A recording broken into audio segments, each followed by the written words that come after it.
testing whether to do continuous androgen deprivation therapy or intermittent androgen deprivation therapy. So that is really the topic of discussion today. So now, just a little bit of background, and then we can swing into some of the data.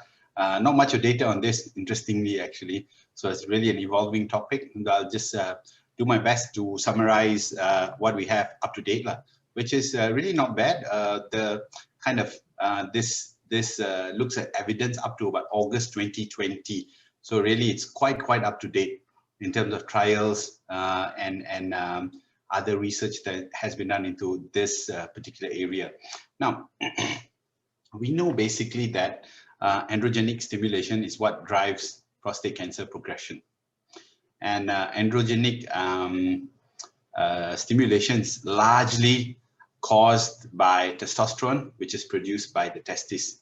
So usually as part of your prostate cancer management strategy, your urologist will definitely recommend going for orchidectomy, removal of testes previously, and this was called surgical castration. Now, since the 80s, we actually don't do this as a physical kind of removal of your testes. We look at medical castration, basically creating similar effects of lowering the testosterone so that its effect is negated in terms of driving that androgenic stimulation, which has significant kind of effect on prostate cancer progression. Now, medical castration, we previously used to do it using gonadotropin releasing hormone agonists much earlier, and nowadays we've got like this new group of drugs, not so new, I mean about 10-15 years, which are gonadotropin releasing hormone antagonists. And what is really the difference is these gonadotropin releasing hormone agonists usually very long to reverse, and in that sense it's more or less there's a sense of permanency. Now with your gonadotropin releasing hormone antagonists, this group actually more and more it's reversible, very fast acting, but it's very reversible as well. But let me show you a picture which might be more helpful in kind of pointing out the difference in these two groups. So in terms of gonadotropin releasing hormone agonists, they actually act on the pituitary gland. And what they do is initially they actually kind of promote the stimulation of receptors to form onto the pituitary hormone gland. So they actually release, for the first bit, they actually cause a lot more secretion of testosterone. So, but over time, what happens is this overstimulation actually leads to downregulation, and your hormones actually start secreting less and less, and over time, the testosterone will actually decrease. Now, as opposed to this, if you look at the right-hand side, you can see the gonadotropin releasing hormone antagonists. This group is a little bit different because one, they work very quickly, and the second is they immediately kind of block the gonadotropin release because they block the receptor. So whenever there's gonadotropin releasing hormone being released from the brain to kind of stimulate the release of gonadotropins, this is actually blocked. The drug acts to block the sites of the binding of the receptor, and so immediately you get almost no production of FSH or LH, which then stimulates your testes to produce testosterone. So it blocks it that way. The good thing about the blocker is when you switch off the blocker, okay, you actually continue getting secretion of hormone. So it can be reversed, as opposed to this. In the left-hand side, your gonadotropin releasing hormone agonists, they are usually much more long-acting. The reversibility is never complete and very long-term. So in some cases, kind of a permanency. Now, who do we actually recommend ADT for? Okay, you're looking at symptomatic patients, the first group of people. So the second group of people are those with metastatic disease, meaning the disease has spread beyond the prostate. And third is those with short PSA doubling time, meaning your PSA doubling time is less than 6 months, it begins to double, or there's a rapid PSA increase. And again, the rapid PSA increase is very subjective, very variable. I think if you're seeing like increases very quickly over about 3 months or so, we talk about, I think your urologist will then discuss with you going for ADT. Now, ADT usually we use to reduce disease progression, as well as to ensure that there's no metastasis. So if you already got metastasis, the idea is to not let your metastasis spread further. And for those now, for prostate cancer, advanced prostate cancer, ADT is actually the main treatment option. And usually what you traditionally, actually, it's still a kind of mainstay of treatment is to continuously give you ADT. So that maintains kind of the low levels of testosterone. And the idea is with very low levels of testosterone, it actually will kind of not drive.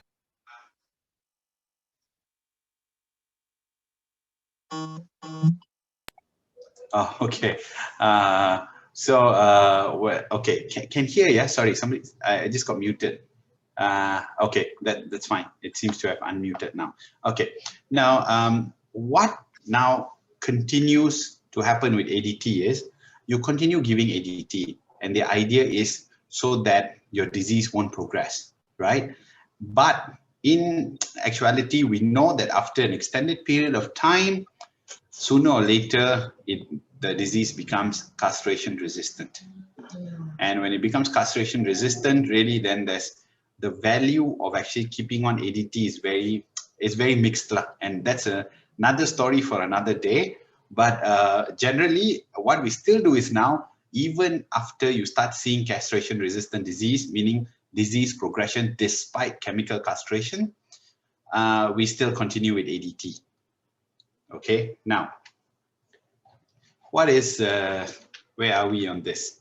Now, why are we actually discussing this topic about continuous ADT versus actually whether now we want to consider taking ADT or not? Because when you continuously give ADT, this is the interesting story. We're finding that it's not too helpful in overall survival. And the big game in cancer is, although of course we talk about increase of quality of life, we talk about improvement of symptoms, but really the big game is whether people live and how much longer do they live for. So overall survival is really the game that we're talking about in terms of cancer management, right? Now, with continuous ADT, in the specific groups of people where there's a rapidly rising PSA, or you can see very short PSA doubling times, in these groups of people, when you treat them with continuous ADT, or actually ADT as it is, you actually see survival benefit. But in all other groups, the evidence is actually very mixed, which means no real additional benefit. First issue with giving ADT continuously. Second issue, of course, is the fact that when you continuously give ADT, there's a lot of sexual dysfunction. You get a loss of libido, you get impotence. All these are problems that we continue having to suffer from having continuous ADT. The third is now endocrine dysfunction.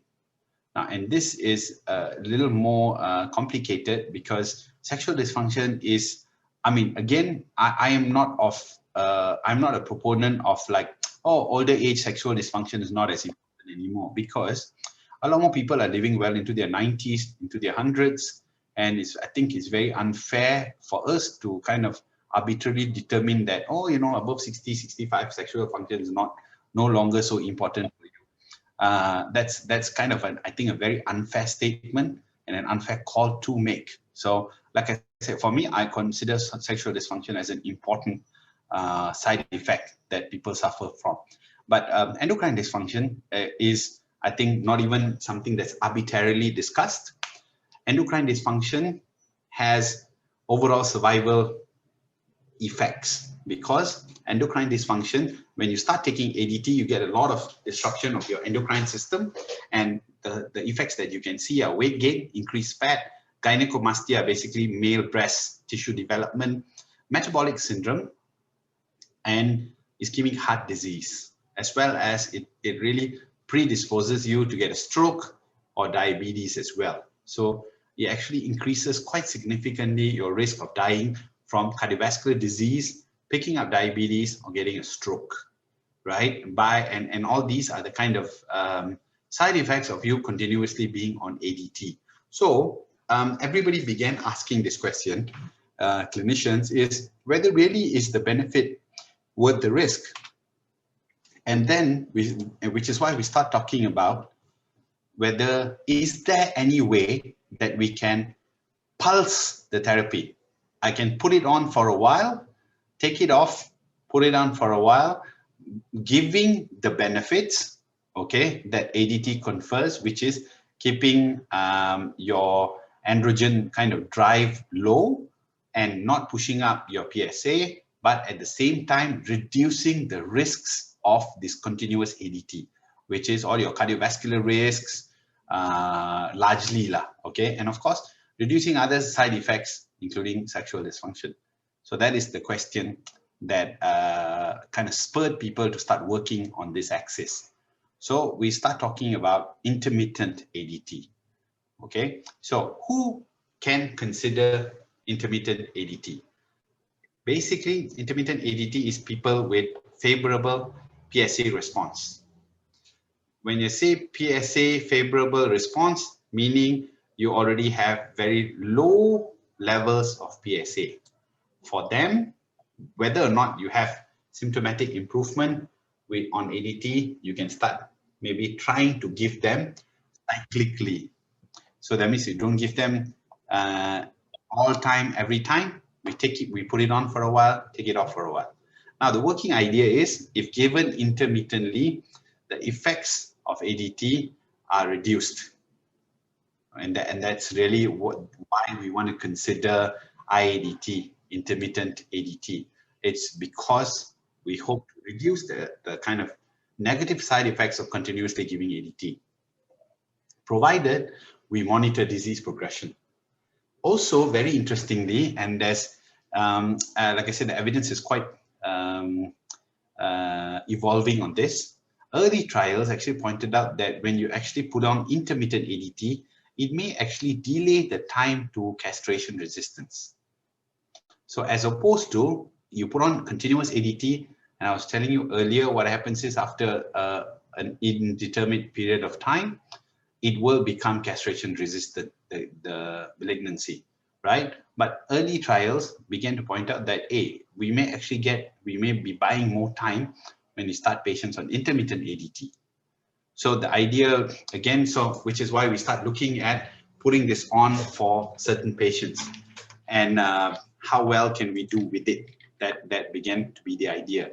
I've just put on a little picture of how generally people are put on intermittent ADT. So the idea is, if you're advanced or recurrent prostate cancer, we start you on continuous ADT. You do an induction course where basically you do about 7 to 12 months. Most urologists say, look, put you on for 12 months first as the induction course. And once you finish the induction course of about a year of ADT, and they see that, look, your PSA have gone down significantly, there's no evidence of disease progression, then you can consider intermittent ADT. However, within that time, if you're on continuous ADT and there is disease progression or your PSA doesn't really climb down, then you're not a good candidate for intermittent ADT. We're going to continue putting on continuous ADT onto you. Now, you can be on intermittent ADT, which is on and off, again, based on really different regimens. So some are like 1 year on, 1 year off, and or 3 monthly or 6 monthly, really very, very variable, dependent on the urologist. And during that time, as usual, you monitor for disease progression, both radiologically and through your biochemical markers, your PSA. And by any chance, if things are okay, you just go on with your intermittent ADT. Or if there's evidence of disease progression, then actually you come back into continuous ADT.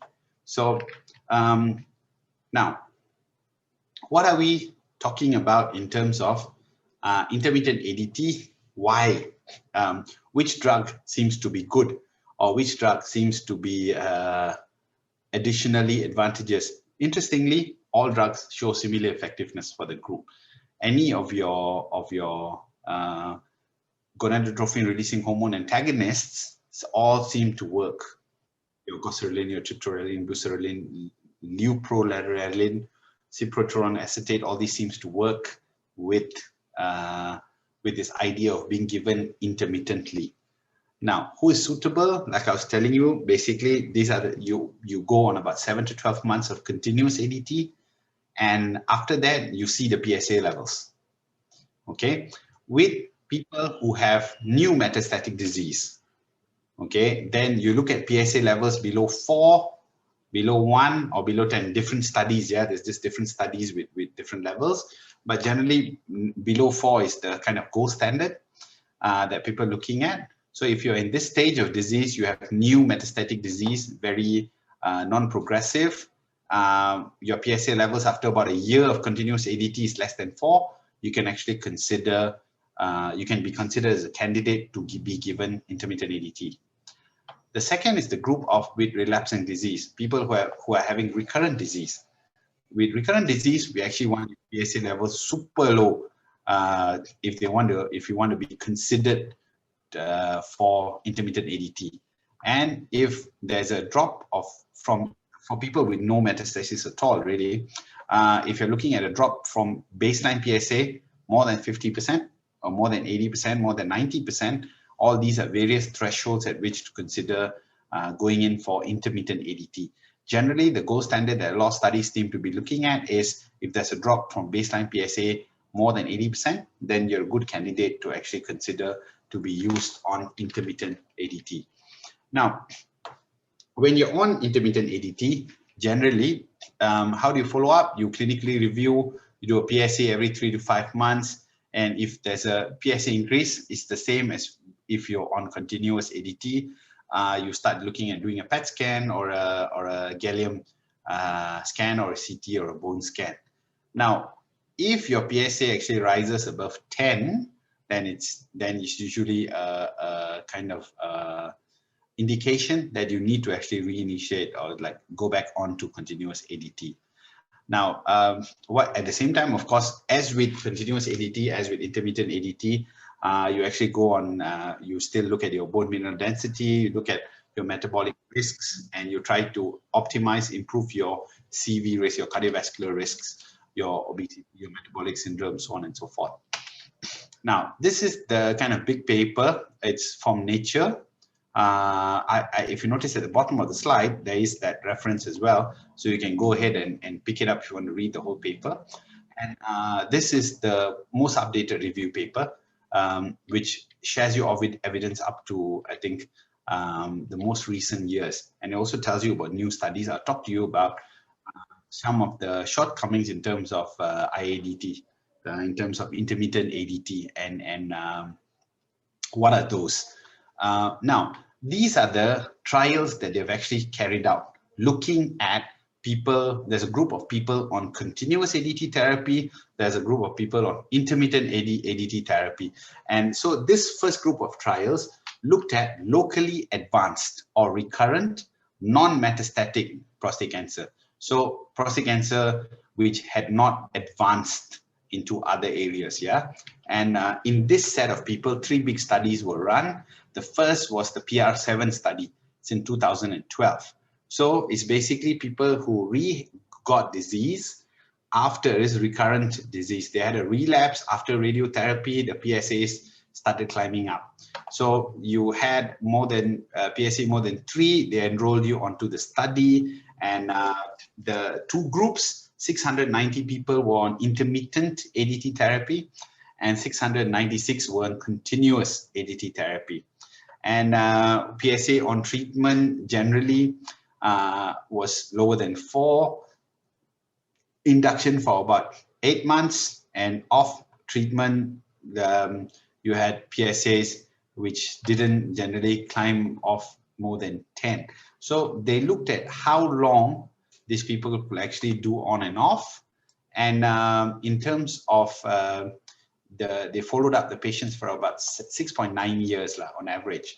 And if you looked at median survival, that's your right hand side column. You looked at your intermittent ADT, they lived about 8.8. Your continuous ADT lived about 9.1 on average mean survival. But there was no significant difference statistically. So progression-free survival, in fact, slightly higher in the groups which had intermittent ADT, which meant basically those on intermittent ADT actually had longer times in which they were free of disease, right? But overall survival didn't really change. And this is kind of the message coming across from IADT, because with IADT, intermittent ADT, what you're saying is, look, I don't need to continuously be on ADT, and I'm actually seeing similar benefits. Because what you're now trying to talk about is, I'm lowering the side effects of the ADT. I go on and off rather than continuously using it. But the good news is it doesn't seem to show any significant difference in terms of overall survival. Now, that's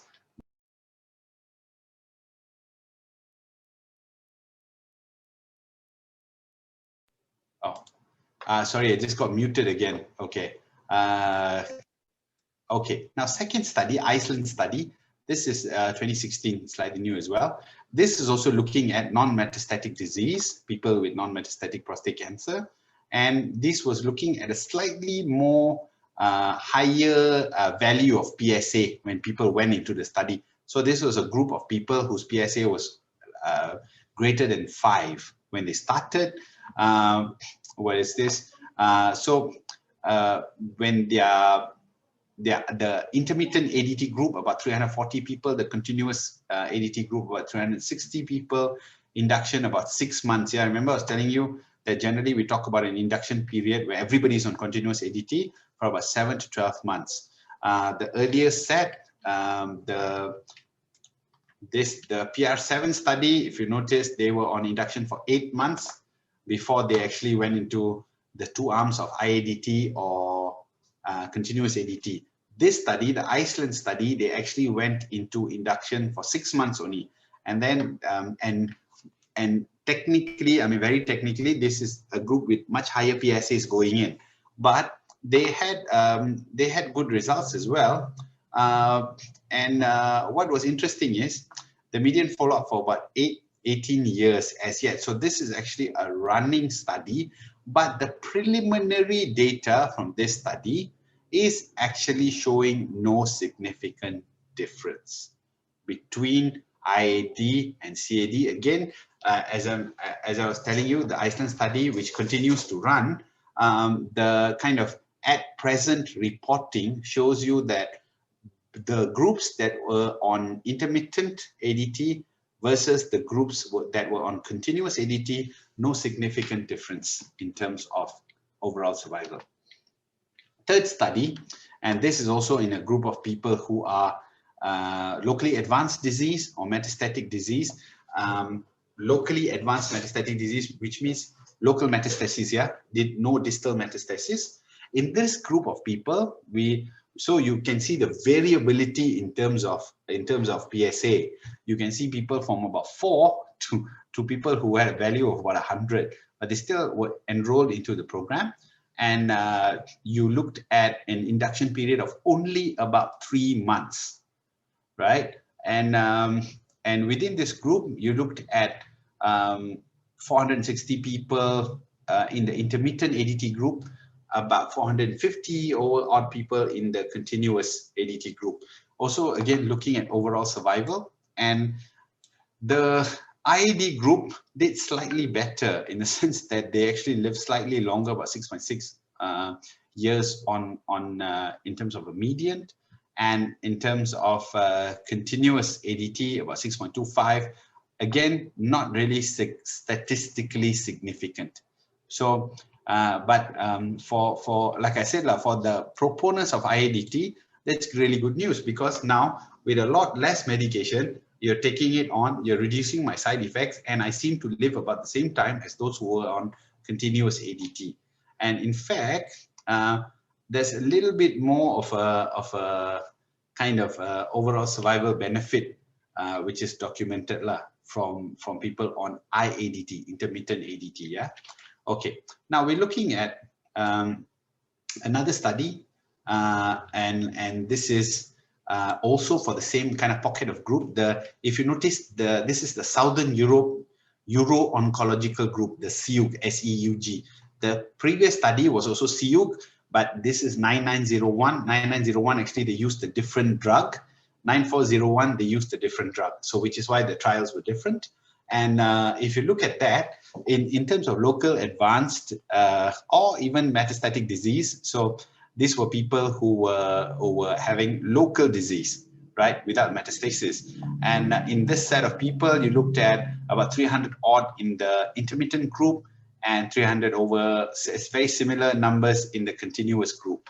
And again, induction, only very short period of induction, only about 3 months.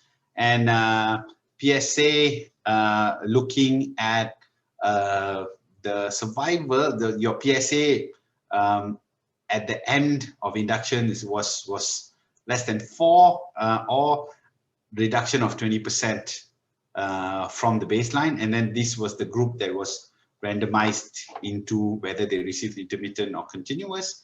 And again, your survival was almost the same, right? Nothing statistically different.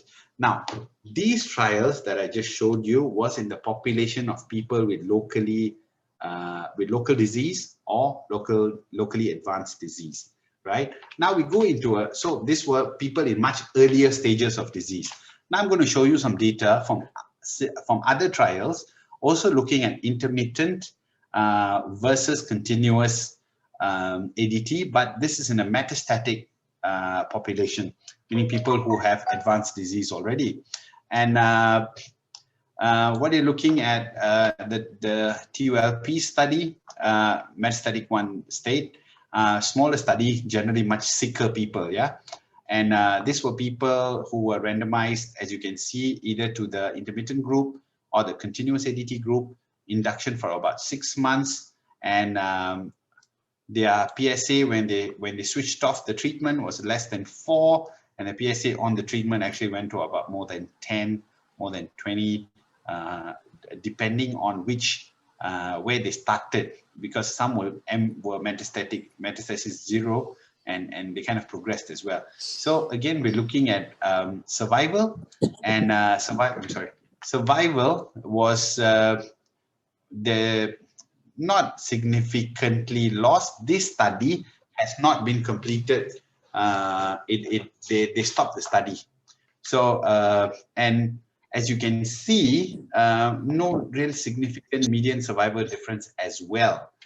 The DAP22 study is another study that looked at median survival, okay? And what you looked at about 3.5 to 4.3 on a metastatic population as well, with about 3.7 years. This was both retrospective studies. So what you looked at, you found about 3.5 to 4.3. You didn't really see the difference in terms of not terribly significant.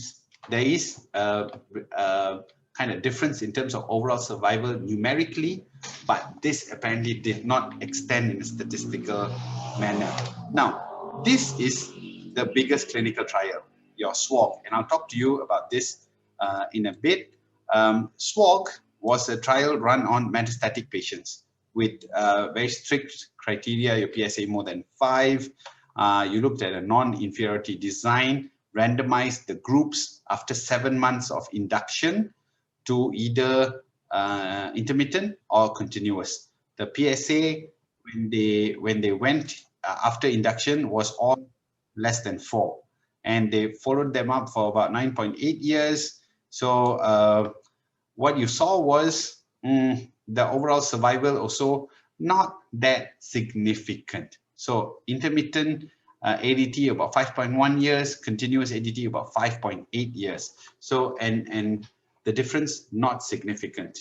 There's one more study which I will show you, where in a mixed population of both metastatic and any kind of disease. So this one basically they threw in everybody who had any form of prostate cancer in whatever stage, and they actually randomized them into the study, and you put on an induction period of 6 months, and you had about 280 people in the continuous group, about 274 in the intermittent group, and median survival, because this is really a mixed group, yeah, there's people with very complicated disease, there's people with not severe disease, so median survival generally low, about 2.9 and 2.5, but the difference between the two in terms of intermittent and continuous, not significant as well.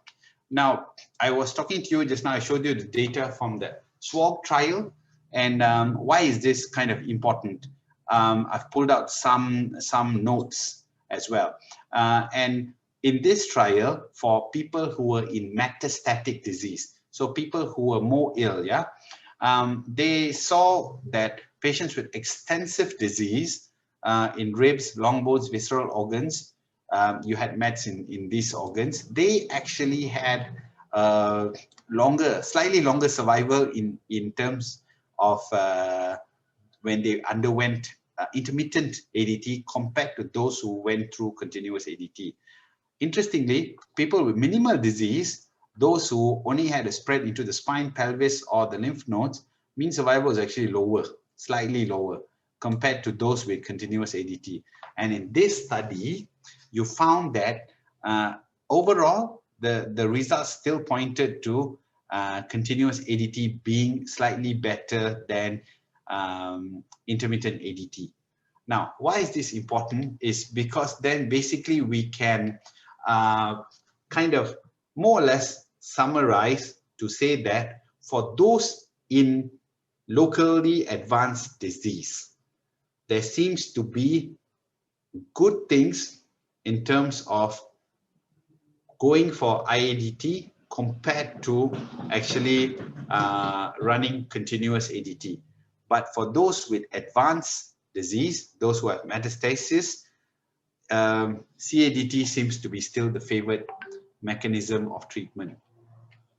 Now, question, after looking at all these kind of big trials, are there actually significant improvements in IADT?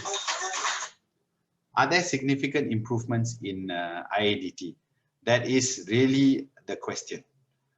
Because when the whole idea of putting on IADT is to consider that there is a reduction of the side effects. And if the side effects are reduced, then, oh, okay, IADT is going to be good for me. In truth, looking at all the combined evidence, one, this is how it's playing out. One, there's good QOL improvements in people receiving IADT. QOL is quality of life. So really, they seem to report very significant improvements in quality of life when they're on intermittent ADT. There's also quite good improvement in terms of sexual dysfunction, the lack of hot flushes, and the ability to undergo physical activity. All these three kind of big pockets show improvements in people with intermittent, who are doing intermittent ADT. However, for the big one, in terms of CV risk, your cardiovascular risk, it doesn't show much improvement, much difference between the two. Remember I was telling you one of the big issues with continuous ADT is the huge cardiac risk that you're now, subjecting yourself to. The fact that you increase your risk of getting a heart attack, a stroke, and as well as developing diabetes and the related complications. Now, the idea was if you went on intermittent ADT, there should be a reduction in the risk of your cardiovascular.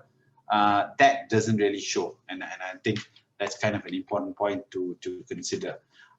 If so, then why bother with IADT at all? Why don't we just stay on continuous ADT? two reasons why people can continue to look at IADT. One is cost, especially for long-term management of disease. Cost in terms of the purchase of these drugs continue to be a factor. And most of us who are not covered by long-term insurance, cost will really be a factor to play with. And what you're now then seeing is when you take cost into consideration and the fact that there is no difference in overall survival, statistically significant difference in overall survival, then why not consider IADT if you are suitable to be a candidate for it? Because one, your costs will come down because now you're not on the drug all the time, right? And it seems that you will live about the same. So that's the kind of consideration that clinicians are taking to kind of continue looking at IADT. Now, however, there's and I think I came on just now as Tan Sri was talking about. He was on apalutamide. Now, a lot of this data was carried out, and if you look at the trials, they were looked at before we started using things like abiraterone, apalutamide, enzalutamide into metastatic hormone-sensitive disease, which is now they're being used as part of the treatment. And none of these therapies are actually have been tested when you're using intermittent ADT. So all of them, the evidence for them, the effectiveness data is only with continuous ADT running alongside. So only now we're starting trials. I think there's about 8 or 9 trials that are now being started on all these different anti-androgens and their effect on using intermittent ADT alongside them. Also, previously, we did not use docetaxel in the management of prostate cancer chemotherapy, and now that's being used quite significantly as well. Again, the effect of that amidst IADT is something that there's no evidence for. So that's, like I was saying, this is seeming to be an evolving field. Quite a lot of new trials being commissioned to look at the use of these medication and all that together with, if you would consider IADT. Theoretically, as I was reading up, it says it should confer much more benefit for IADT. But like I said, the evidence isn't out, so nobody dares to kind of include it. Now, does any guidelines actually recommend the use of IADT? American Urological Association, TARA, ESCO pun TARA, but the European Association of Urology and the International Society of Geriatric Oncology, NCCN, NICE, all these people have actually put in recommendations for IADT provided in the very specific subcontext of people who are having good PSA response after the induction period and in more more in your MO, M1 kind of disease stage. Now, actually, the other kind of group that NICE has actually talked about, if you already have progression of disease, then they're actually talking about whether we should actually use ADT as IADT, because there's no real benefits of putting on continuous ADT subsequently. That, like I said, is another discussion altogether. Now, how do they suggest that if you were going to speak to your urologist, and I'm sure your urologist would be looking at something like this as well, they propose this kind of algorithm for us to look at. This is actually, so if you had a rising PSA level, you're hormone sensitive, prostate cancer, and if you're non-metastatic, you go on continuous ADT for about 7 to 8 months. And after that, you review to see if whether there's still symptoms or there's no symptoms. If there's no symptoms, then you're going to be on continuous ADT. If you have some symptoms due to the ADT, okay, then you probably need to look at your Gleason score. Okay, your Gleason score, if it's less than 8, you can actually really be a good candidate to be on intermittent ADT. If your Gleason score is more than 8, you still can consider ADT, but sorry, intermittent ADT, but provided you counsel for it, okay, to understand the kind of risks associated with intermittent ADT therapy, since you have a higher Gleason score. Now, if you're in metastatic disease and you have not been treated with docetaxel and you're on ADT for about 7 to 8 months, similarly, if you have no symptoms due to ADT, I think you should continue being on ADT. However, if you've got a lot of symptoms due to ADT, now you risk stratify based on your PSA. You either look at if you have better or good PSA results, you can actually consider going on intermittent ADT. But if your PSA results are not so good, then I think we're still looking at continuous ADT with you. So that's really basically me. I hope that has managed to be informational to you all. Quite a bit of stuff to throw at you all though. So hope I've managed to summarize it in a simple enough manner. Go ahead, gentlemen. I'm happy to take questions.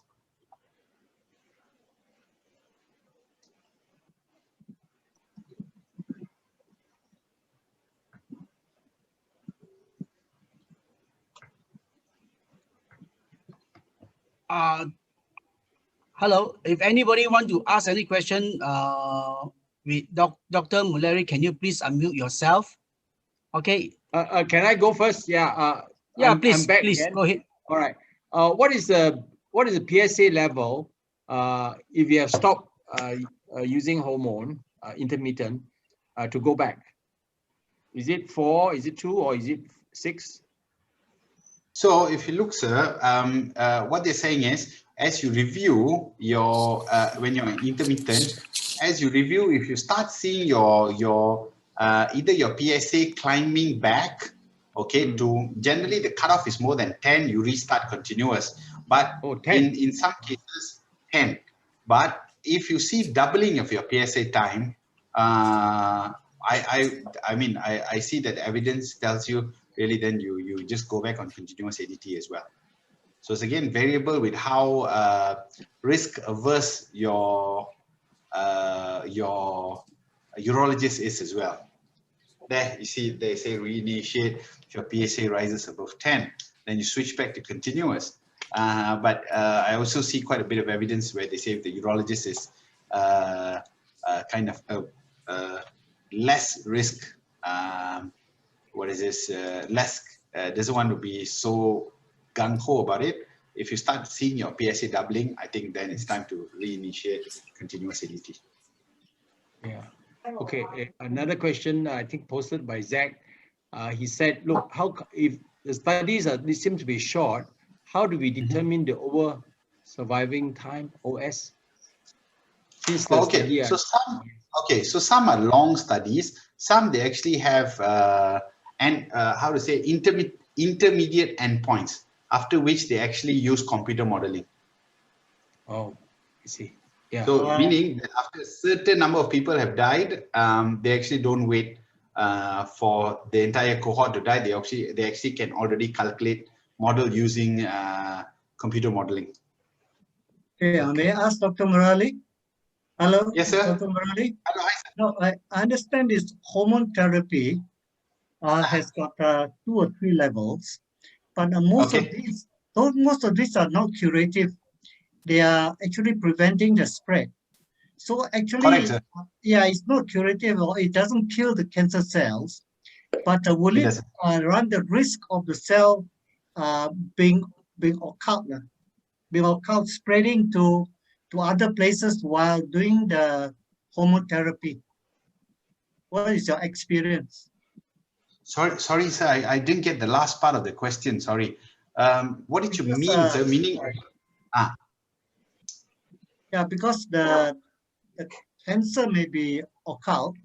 So in other words, while you're on hormone therapy, would there be chances of this prostate cancer cell slipping past this and going invade other areas?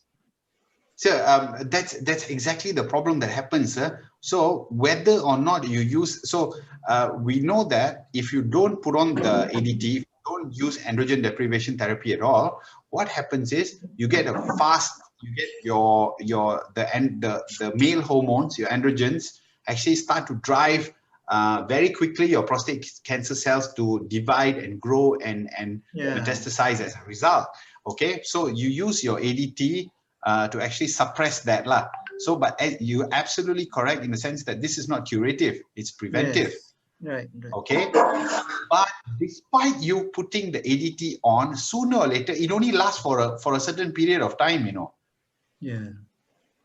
So after that time, really then it doesn't seem to affect the cancer cell anymore, in the sense that despite your ADT working, despite your testosterone levels being low, their castration levels, still the cancer will continue to spread. So which is why they call that time castration resistance.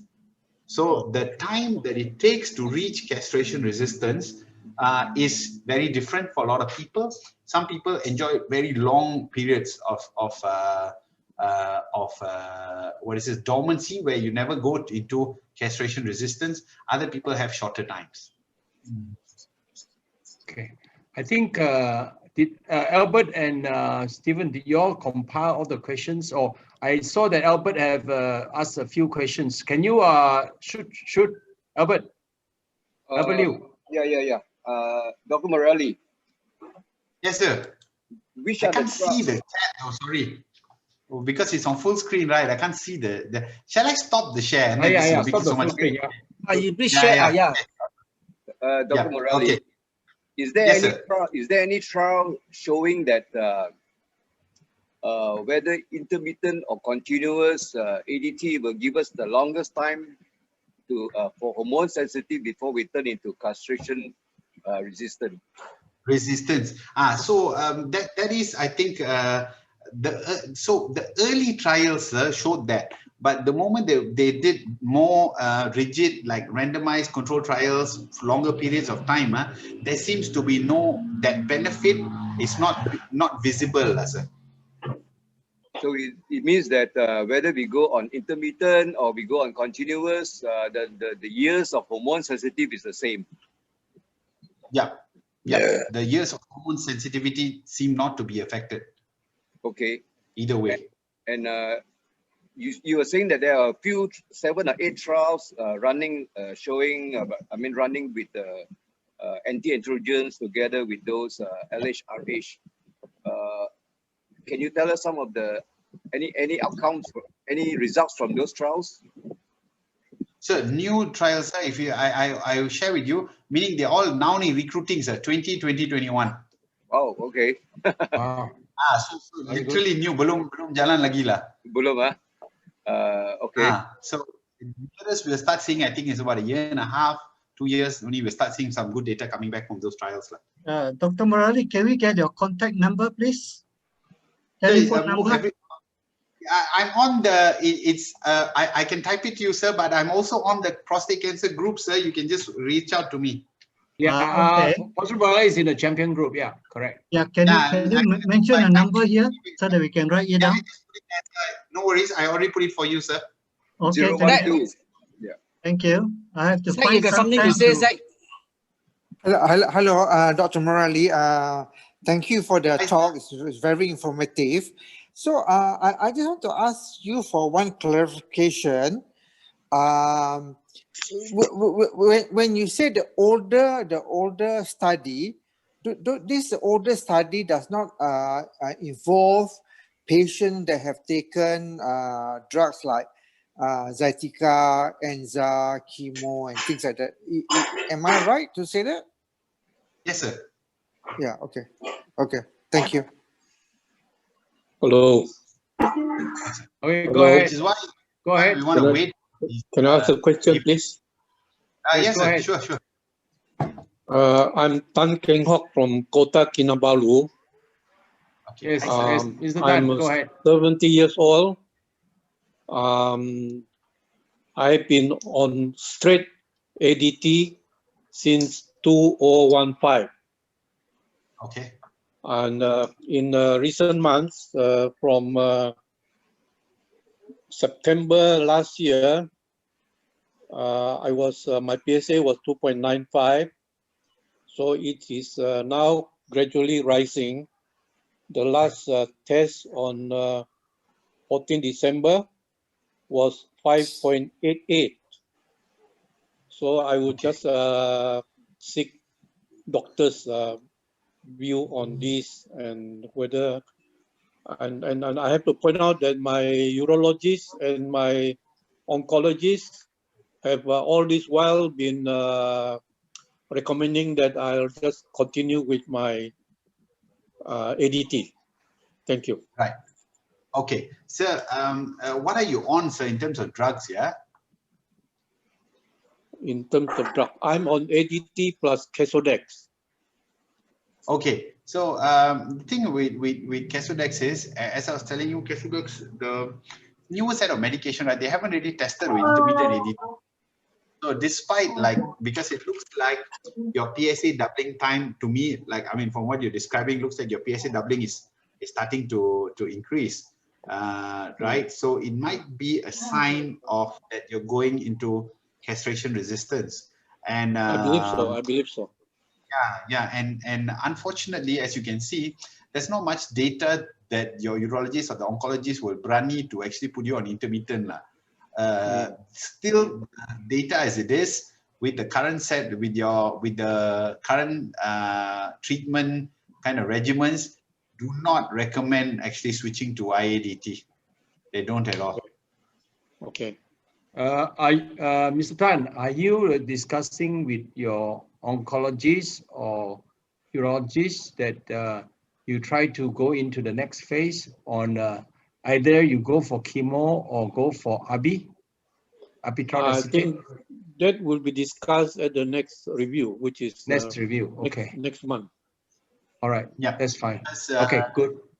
Just to kind of add on to Mr. Tan, I think rather than messing around with your ADT, they won't be touching your ADT, but I think we're looking at other kind of treatment strategies. Add on, you're talking about, doctor? Add on? Yes, yes. Add on? Yes, add on, but not to your ADT. I think we're looking at other modalities to your treatment itself. I see. Yeah. So the ADT will be still the mainstay? The ADT, but you can, as I was telling you today, the ADT doesn't really treat your disease, kind of prevents it from getting worse. They will keep on keeping on your ADT. That won't change, but I think we need to treat your disease more aggressively. That's what I think your urologist and your oncologist will recommend. They'll go into the next set of either chemo, or I think we're looking at your anti-androgens working alongside, sir. Okay, yeah. Thank you. Thank you. Wait, there is an anomaly though that I know is Mr. Das. Mr. Das went for intermittent, and as far as I know, all through the years, now Mr. Das is free from cancer in a way that even though he stopped any hormone treatment, his PSA doesn't go up. It's very strange. And he's a survivor for, I think, at least about 18 years or more. Isn't it? I mean, is it cured using intermittent hormone treatment? Very strange. I know that in the first time he had, I mean, unfortunately, Mr. Das can't unmute himself. Mr. Das, if you can unmute yourself, you can join in, Mr. Das. But let me speak for him. I think the first time he went down, and then I think after 1 year, his PSA went up, and when he went up to 2, he went back for hormone treatment, and then he went down again. And then after that, a couple of times, and now he's free from all the hormones for many years now. Since I know him, about at least 10 years. See? So that is an anomaly, very, very strange. Yeah.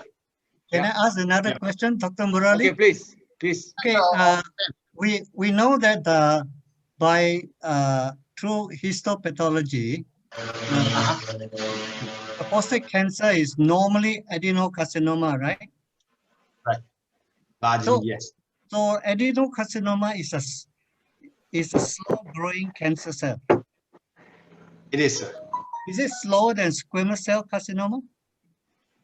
So generally, yes. Generally, yes. But Generally, yeah. So in other words, if that carcinoma of prostate cancer cell gets into the bone metastasis, does it mean bone cancer?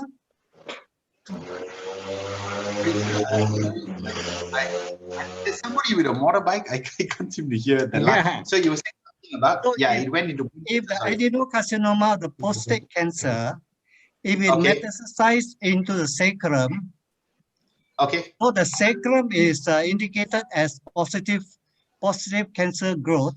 Does it mean it's a bone cancer? No, sir. What happens is it's the same adenocarcinoma cells that migrate.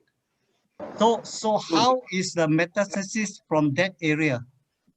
Will it be metastasized as the normal bone cancer metastasis or some other way? No, so it will metastasize the same way that other bone cancers metastasize, in the sense that it will follow through the trabeculae, right? But in terms of the growth, the frequency of the growth, and its behavior of the rapidity of transformation, all that, it will still follow the adenocarcinoma lineage rather than following like the sarcoma lineage. Now, or the osteosarcoma punya lineage. All right. Another follow-up question is it possible for prostate cancer cell to infect the ribs without going through the pathway of lymphatic vessels? So I would never be able to tell you no in 100% because I have seen I have one patient who's got ribs, which really we can't figure out whether it was actually lymphatic passage or not. So impossible to chart, doctor. Yeah. So the other thing is that if one patient has extremely high PSA level, let's say 90 to 100, all right, at the first examination, what is the first thing that comes to your mind? Sorry, is this a patient already with prostate cancer? No, he doesn't know he got prostate cancer. But at the first examination of PSA, which is about 90 to 100 PSA, what is the first thing that comes to your mind as the oncologist? Okay, so generally, as you know, the primary person would have already seen this before it ever comes to us. But generally, as any kind of physician with a 90-100, I would actually getting an ultrasound. Okay. Second is, like I said, I think there's always a benefit in kind of physically examining the prostate as well. And I think nowadays, you mean the DRE? Via DRE, doctor, yes. Okay. And I think we now increasingly talk about looking at either getting a prostate MRI or a biopsy, depending on which facilities are available to you. Gallium? The gallium scan, wouldn't, I mean, in terms of costs versus benefit, it won't tell you as much as an MRI. I think nowadays we have a multi-parametric MRI. I think it can be done around 3,000 to 4,000 ringgit. I think your friend with such a high PSA, the chances is that he has prostate cancer. Very, very strong chance. I think 80 or 90% chance. As Mr. Wong said, the PMRI would be very good. Before doing biopsies, in fact, that can be done. But that will show. But anyway, of course, the golden standard is that eventually he has to do a biopsy, and with that high PSA, the chances that he has prostate cancer is very high. I think even though it's above 30 will be, or above 25 will be a high chance of getting prostate cancer. Any more questions? The other thing about ADT, Dr. Murali, okay, go ahead. ADT can be enzyme reductase blocker, right? Enzyme reductase blocker. Okay. It does not block off testosterone, right? It doesn't block, it just block off the enzyme. ADT. Oh yes, yes. So it's very indirect. I don't think it's as effective. There are two forms. One is the injection. The other is oral. Right. Which one block off the reductase, and which one is the blocker of the testosterone itself? In terms of what, Dr. Lee? I'm sorry. In terms of blocking the effect of the cancer, or the product of reduction of testosterone onto the expansion of prostate gland. So so we look at actually reversibility now more than anything else, which is exactly why the agonist, the gonadotrophin releasing hormone agonist, fell out of favor, because once the binding it's almost irreversible, the kind of long-term effects. So if I were to go for a more direct manner of blocking your testosterone, that will actually be still nowadays the idea is better to go for some kind of a reversible indirect blocker rather than a direct blocker. Yeah, he said you have in mind the LH and the RH agonist and antagonist. Mm-hmm. Correct. That's the one that you go for it. Yeah. Yeah. So we still look at more at the antagonist rather than the agonist anymore, doctor. Okay. Thank you. Dr. Murali. Dr. Murali. Yes. I think nowadays, the common one is they are still using the agonists like Lucrine, Zoladex. It's all agonists. Correct. So I always tell you all what Malaysia is a bit behind on these things. The more conventional practice actually is to start moving to antagonists already. Right now, at this moment, I think the antagonist is only the Garalix Supergon. There's only one injection, which is the monthly one. Yeah, the monthly one. And of course, now they come up with the oral tablet, Rigolurix or something like that. I think it's super expensive, though. I think it's about $20 per pill. Yeah. Per day, yeah. Per day, yeah, the daily use one. Yeah. Can I interrupt Dr. Murari? This is Alex Song here. I'd like to find out any studies done on, instead of ADT, take the lady hormone, the estrogen. Estrogen. Yeah. Yeah. I actually, none that immediately crossed my mind, sir. But what I could do is I could go home and look. I mean, let me do a search and look at the evidence. Because there are papers that I've read. It is just as good, if not any better. But the side effect is lower in as far as the cardiovascular, lesser, but it doesn't mean that you won't get it. But basically, the side effects is lower. You could read that. I just know that most onco in Malaysia do not go into it. That's all. Maybe they don't read up enough. Thank you. Yeah. Okay, sure, sir. I can go. Let me look at that for you, and then maybe we can come back the next time we actually meet. Yeah, Dr. Murali, I think you can look into the patch trial. Dr. Murali. Sorry, sir. You can look into the patch trial, PATCH. Okay. Yeah, the patch. They're using the estradiol patch, which is okay. Estradiol patch, yes. Estradiol for the woman. So they're using that patches. Yeah. Right. Okay, we can have another Zoom meeting on the patch. Dr. Murali, can I continue with my question? Now, yes. Your ADT, whether it's IADT or CADT, if a patient is on this, either I or C, if it fails, in other words, it failed to bring down the PSA level, what is the next line of remedy that you recommend? Do you recommend the type to go for robotics, which you are famous for? So, sir, not me, sir. That is Mr. Murali. Mr. Murali. Okay. Mr. Murali, the urologist. I'm not the interventionist, sir. So, what is this? So, robotic the idea or is, chemo.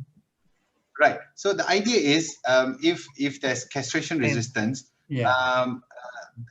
there's no idea of discontinuation of ADT.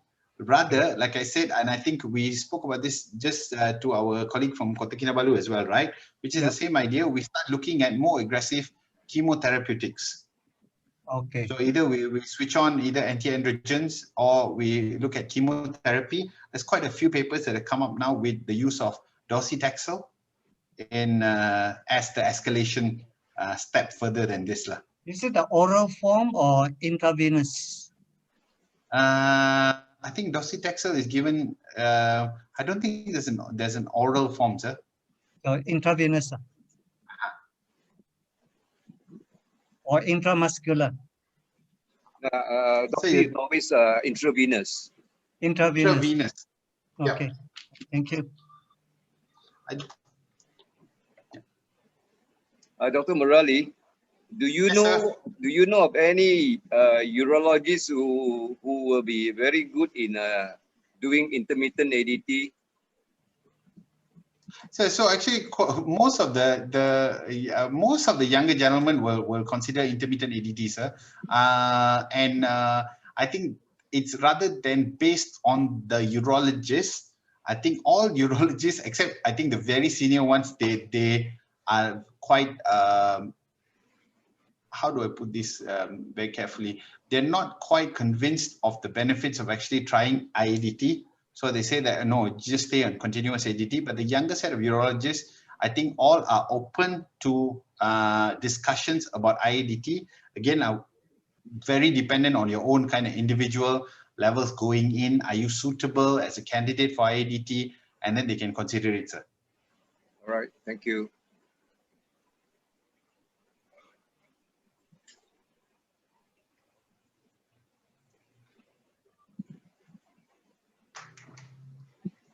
Yeah, Dr. Murali, good afternoon. My name is Yong.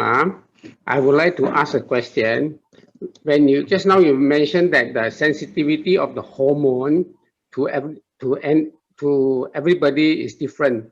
So when we say about, when we talk about buying time, if we choose IADT is to buy time, then I don't think you can buy any time, isn't it? Because the sensitivity is the same if you use continuous or intermediate, doctor?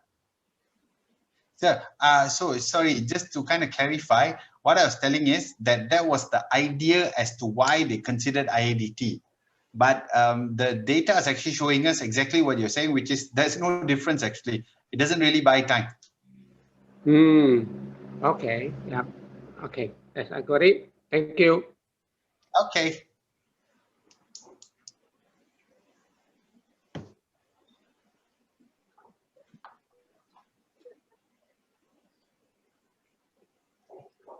Hello. Hello, Dr. Murray. I want to ask one question.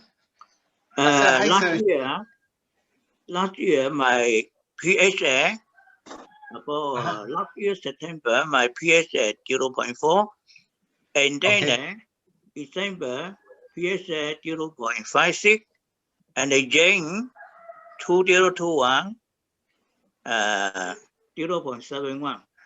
So how I can do? Okay. So the question will be actually, what are you on, sir? Pardon? Well, what are you on, sir, in terms of treatment? No treatment now. No, you're not on treatment, sir? Okay. Who's seeing you most regularly? Are you not on any kind of ADT and all that as well? What's your kind of long-term medication? What are you on? I already do the operation last year. So okay, and then you haven't really been started on anything since, lah. So how to do the PET scan or no need? So, sir, so the thing is at 0.7, sir, that it hasn't quite doubled. I would still tell you repeat after about 3 months and see whether it climbs to about 1, because at about 1 you can actually start looking at where are you based, sir? The Cebu. Now I Cebu. So then at about the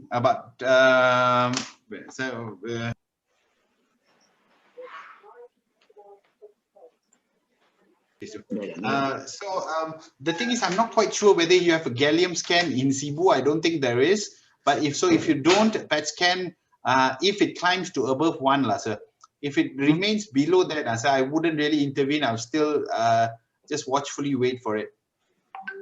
Okay. Got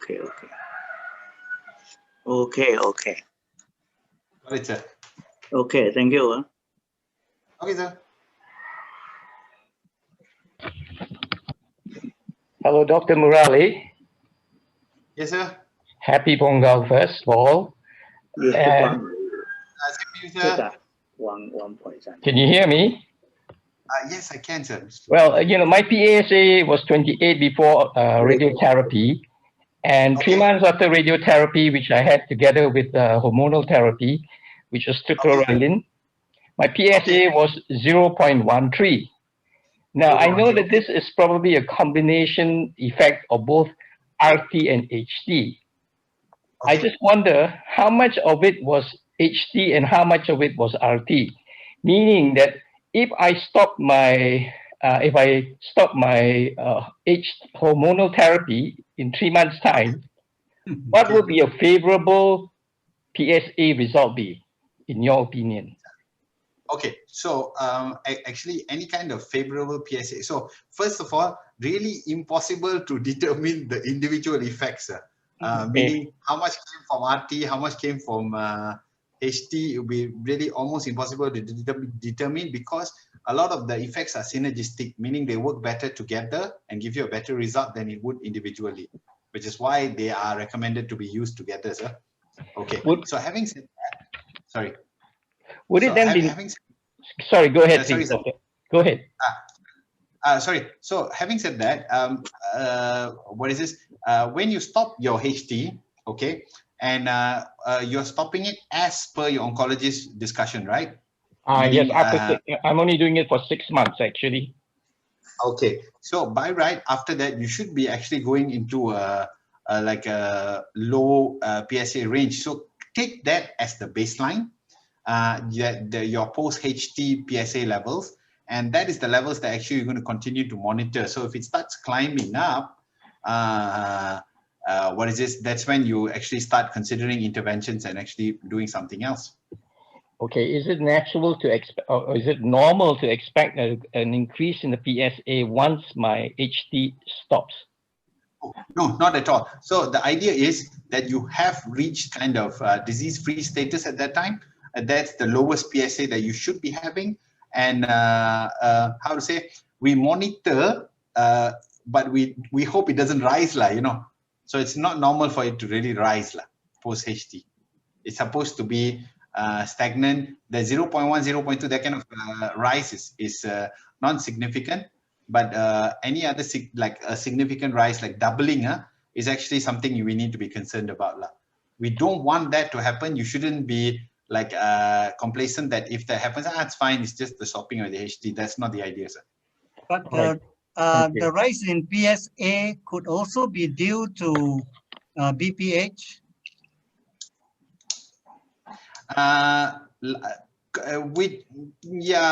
Yes and no, in the sense that if for a patient who already has prostate cancer and what is this, then we're really not so concerned about the BPH, in the sense that I would always be curious and want to intervene and find out, and later if it is BPH, I'll push it aside. Good line. I mean, but it's better to be highly suspicious and think of this rise. So in terms of those who failed ADT and going for agonist and antagonist, we see that the sources of testosterone is from mainly two sources. Number one, they are the testes, and the other is adrenal glands. Right, sir. So which control which? Sir, so any control for both the testosterone from both sources, since they're chemically they are the same? Yeah, so because if you notice, more in most males, more than 90% is driven from the testosterone. So that's why when you inhibit at the what is this? No, but you're not really inhibiting at the testis level, sir. Subsequently, level. Yeah. So we are actually inhibiting centrally. When you use the antagonist, you're actually inhibiting far higher at the CNS level already. And what seems to be happening is there seems to be a reflex kind of pathway, in which also the adrenotrophins seem to be lowered as well. I see. Okay. So because it sits within the same kind of gland, even though this is a targeted drug which acts only on the growth hormone, the gonadotropin releasing hormone receptors, there seems to be a cascade effect onto the adrenal gland as well. So, okay, thank you.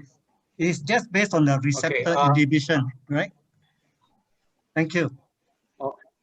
Okay, I've been in and out of this thing because of my Wi-Fi. Hello. Yeah.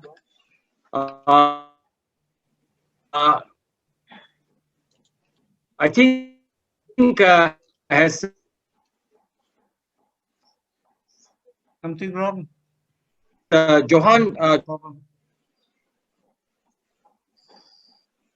Johan Tong asked, because he put something on in the chat. Can you, Mr. Johan Tong?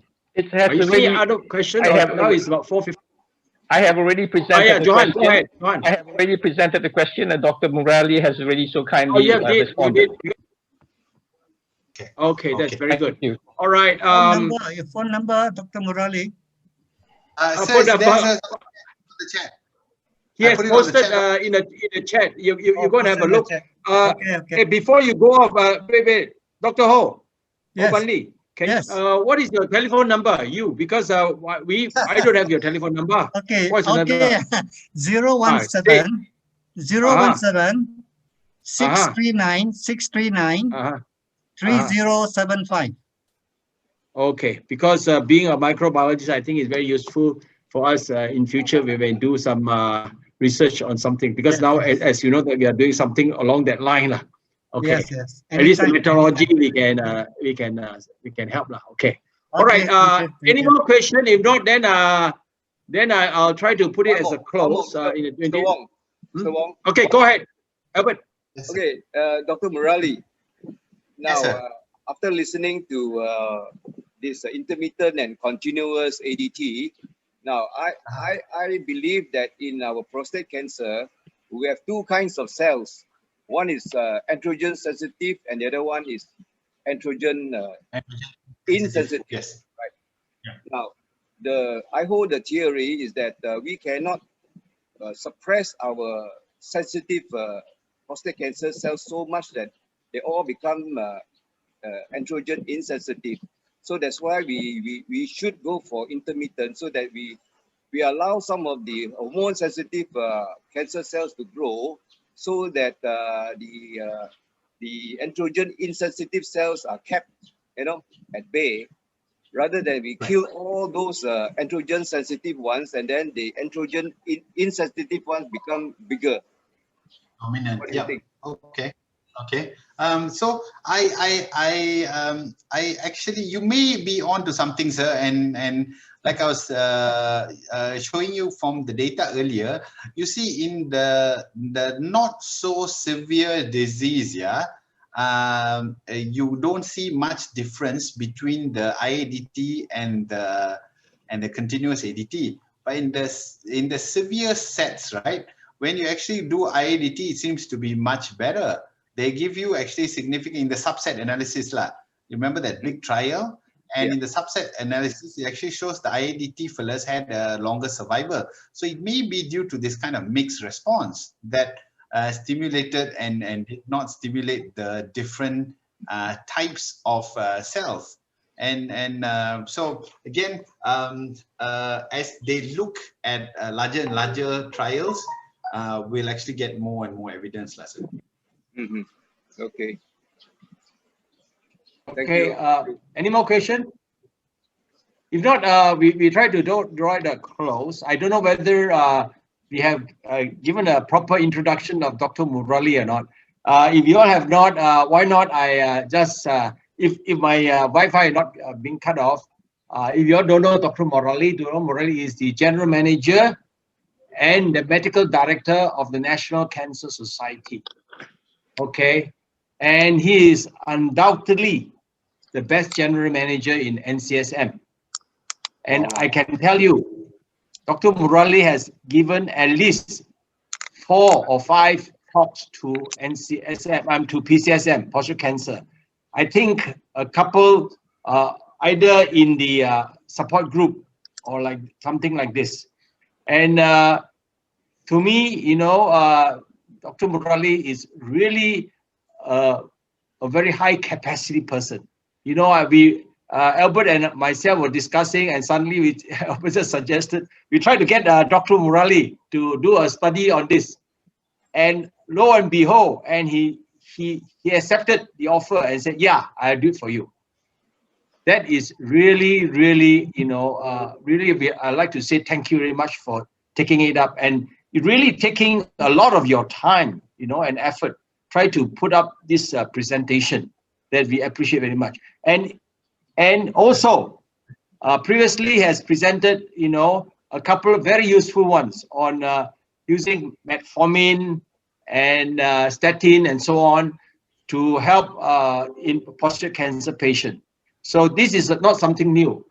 I think we have to learn a lot from Dr. Murali, and I think in future we'll call him to help us more, and I think he is a very useful doctor for us. And yes, sir. Go ahead, Alex. Can I take this opportunity to ask Dr. Murali, since you're going to do a night urine frequency study, I understand that yes, National Cancer Society gives away $30,000 for students to have a study. Is there anywhere that we can work with the national body, you know, to do your night urination? Maybe Dr. Murali can expand on that. Are you aware of that, by the way, Kwan Sing? I'm not aware. Thanks for reminding me. Dr. Murali, well, before we finish our thank you, can you please answer this question from Alex Song? Yeah, you know, he was asking, you see what we are, and we have appointed a leader who is Colonel Lai to study, you know, on doctoria. And I think that is quite a common thing even among women or any other cancer patient. So are you interested to join us? Or as Alex said, there's a 30,000 allocation. How you can work jointly with us? Dr. Murali, sorry about that. Okay, so first of all, sir, always a pleasure to speak to you all, and very happy to do that. Second is, sure, sir, I mean, we've got no issue to collaborate. If you need to recruit patients together, I'm sure we can get it done. I think. Third is, so where's the 30,000? Because I don't think it's from us though. Actually, I'm quite sure it's not from us though. Is it from Magna? From Magna, yes, yes. From Magna, because Magna has a kind of big allocation out for research. Yes. Never mind. I think Dr. Murali, I know that NCSM is quite rich actually. You all have a lot of donation. There's no harm that you guys can partner. Already we have recruited 40 over patient. You know, the population is there. So I'm sure other cancer patient, you know, under your wing can join us as well. You know, even I think maybe you can join us as well. Yeah. Yes. Yeah, sure. Just let us know, and then like I said, we've always been what is this, partnering with PCSM for everything. So nothing changes now as well. Just let us know and let's get on it. I think what is important here is probably can also assist by getting us the template, the template, to start with, you see. Thank you. Yeah. Okay. So maybe I think we will talk more on that one, Dr. Murali. I think that's a good point. And I think I will complete my thank you to you. I looked through the Dr. Murali's CV actually, and one of the things that caught my eye is that he went to Victoria Institution. That is my school, VI. And I'm quite sure there are some VI boys here also. So that one really impressed me a lot because we are from the same school. Yeah. Okay. Oh, boys network. Okay. All right. I'm from VI too. Yeah. Oh, you're from VI too. There you are. Yeah. Okay. Param. Yeah. Okay. As I said earlier on, yeah, he was a prolific research doctor actually, and we enjoy a lot of facts from him, from his research, and both in Malacca support group and also in NCN support group. And by the way, Dr. Murali is really an ASEAN scholar and a research fellow in the College of Public Health in Chulalongkorn University. And he was formerly a doctor in Asunda Hospital and an MD and former MD researcher in the Clinical Research Ministry of Health of Malaysia. And of course, he was also a doctor in HKL and so on. And another thing that is outstanding, why that he's so prolific, is that he even worked as a journalist in the Straits Times. That's why you see a journalist is very important, because you can review things and write very fast and present very fast. That's why he's a prolific presenter and writer. Okay. And anyway, so of course, Murali he traveled quite a lot. He spent some time in London School of Economics and all that, Chulalongkorn University, and even attend the London School of Public Health, College of Public Health and Science, both in of tropical medicine in London, and so on. Medicine. So we'd like to thank Dr. Murali, who have assisted so much, and also to his assistant. In fact, NCSM has an office in the Cancer Society there. And of course, now MCO, we hardly can use it. And of course, if Dr. Murali can help us, we can negotiate for a discount of my rental as well, or rental, I mean, because I'm a landlord and a lot of my tenants has asked for me to skip of rental during the MCO period. But anyway, Once you want me to write a pleading letter to Dr. Murali, I can write as a secretary. Yeah. Okay. Stephen Cow is going to write, and at least we can get some discount. And of course, our Prostate Cancer Society is actually we are very, very poor. That's very poor. We live on the subscription of our members. So of all these of you guys attending who are not members, please apply to be a member.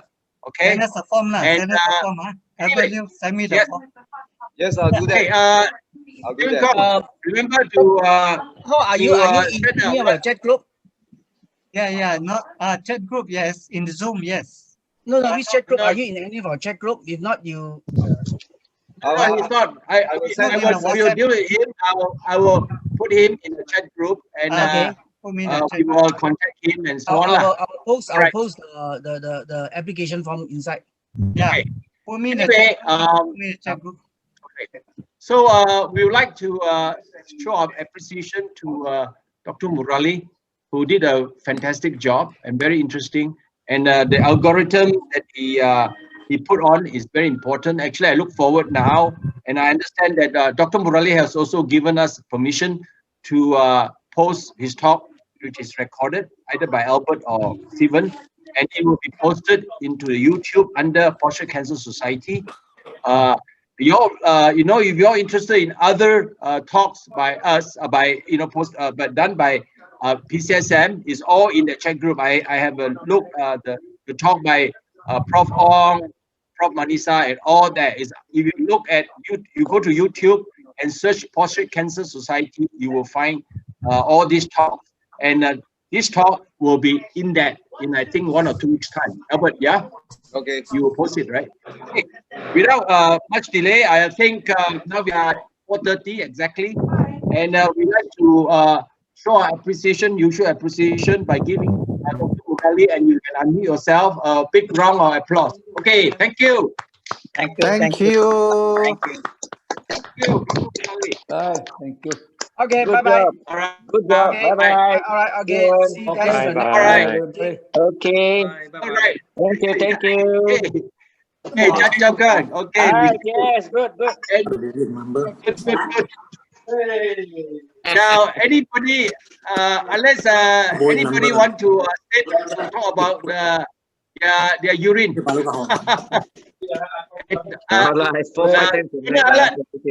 want to discuss about your...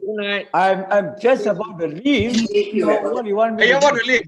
Give an explanation now. Yeah, why not? Since we are not here. Hi, Larry.